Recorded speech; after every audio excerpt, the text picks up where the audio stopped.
1950 চনৰ এটা ৰহস্যময় বৈজ্ঞানিক পৰীক্ষা। সেই ঘটনাই আজিও আমাক দেখুৱাইছে জীৱনৰ এক উলংঘ সত্য। এই গল্পটো পঢ়াৰ পাছত আপুনি হয়তো কিছু সময় মনে মনে বহি থাকিব পাৰে আৰু তাৰ পিছত নিজৰ জীৱনটোলৈ চাই হঠাতে থতমত খাব পাৰে।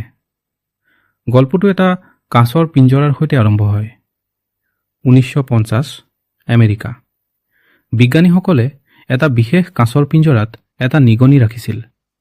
পিঞ্জৰাটোৰ ভিতৰত এটা ৰঙা বুটাম আছিল। ব্যৱস্থাটো এনেকুৱা, যেতিয়া নিগনিটোৱে বুটামটো টিপে এটা বৈদ্যুতিক সংকেত তেওঁৰ মগজুলৈ যাব আৰু লগে লগে বৃহৎ পৰিমাণৰ ডপামিন নিৰ্গত হ'ব, অৰ্থাৎ তীব্ৰ সুখৰ অনুভৱ।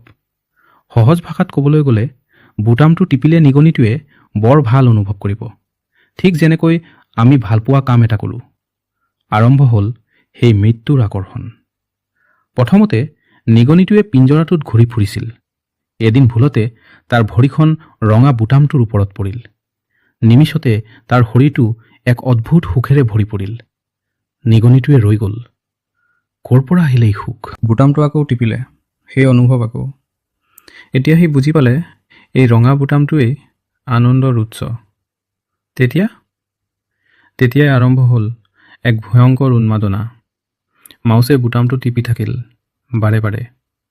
যেতিয়া জীৱনতকৈ সুখ ডাঙৰ হৈ পৰে, বিজ্ঞানীসকলে পৰীক্ষাটো অধিক কঠিন কৰি তুলিলে। দামী খাদ্য পিঞ্জৰাত ৰখা হৈছিল।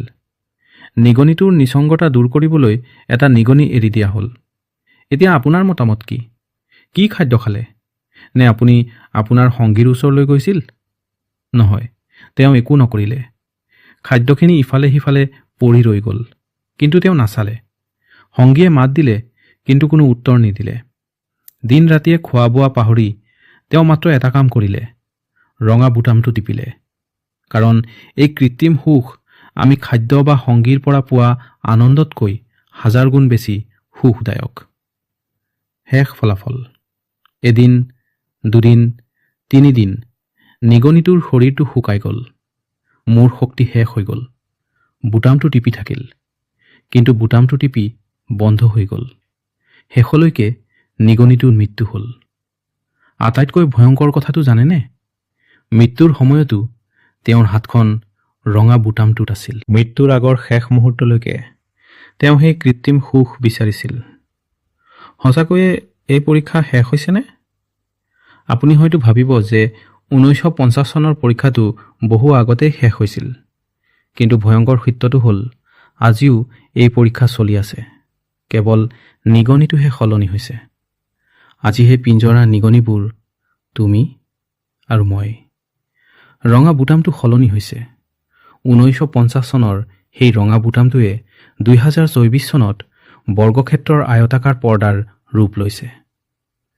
আমি ডিনাৰ টেবুলতো সেই পৰ্দাত সুখ বিচৰা নাই নেকি? কাষৰ মানুহজনক আওকাণ কৰি আমি কেৱল পৰ্দাখনলৈ চাই নাথাকোনে? টোপনি নাই, শান্তি নাই, তথাপিও মাজনিচা স্ক্ৰলটো ৰৈ যায়।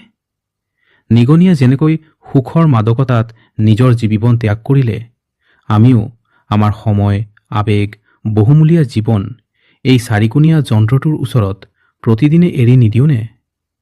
সেই আয়তাকাৰ বস্তুটোৰ নাম কি? ভাবি চাওকচোন। সময় থাকোঁতে পিঞ্জৰাটো ভাঙি পেলাওক, কাৰণ কৃত্ৰিম সুখ কেতিয়াও জীৱনৰ বিকল্প হ'ব নোৱাৰে।